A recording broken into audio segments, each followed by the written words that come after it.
Hello mga besh! Samahan niyo ako, magluluto tayo ng ginisang munggo na napaka-healthy at favorite ng bebe ko. Kumuha na po ako ng malunggay. Sa harap po namin yan. Buti na lang may malunggay. At napaka-fresh pa. Katulad ko, charot lang. So hinugasan ko muna bago ko tanggalin po sa tangkay. Ganyan po yung pagtanggal ng dahon.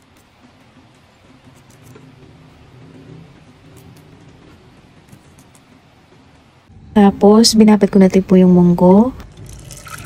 Binabad ko po mga 30 minutes to 1 hour. Tapos, isinalin ko na po siya sa pan.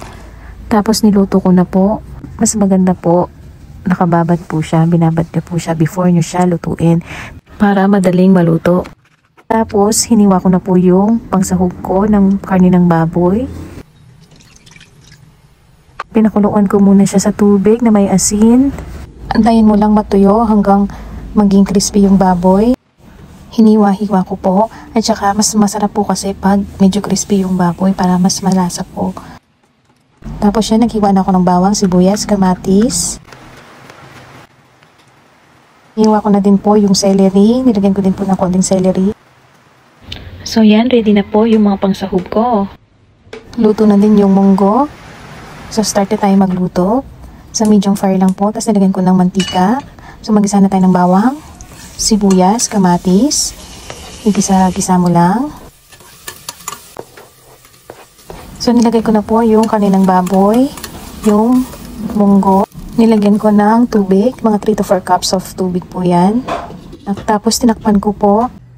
Tapos nilagyan ko na po ng seasonings, ng celery at ng patis. Tapos nilagyan ko na ng malunggay. Nilagyan ko din po siya ng chicharon, green na sili, para mas masarap. Syempre mga beshies, special yung munggo natin. So yan, luto na ang ginisang munggo natin. At tapos nagluto din ako ng daing na bangus pang partner sa ginisang munggo natin para mas masarap yung kainan natin. So yan, pinrito ko siya, medyo crispy po. Tsaka mas masarap po kasi medyo crispy.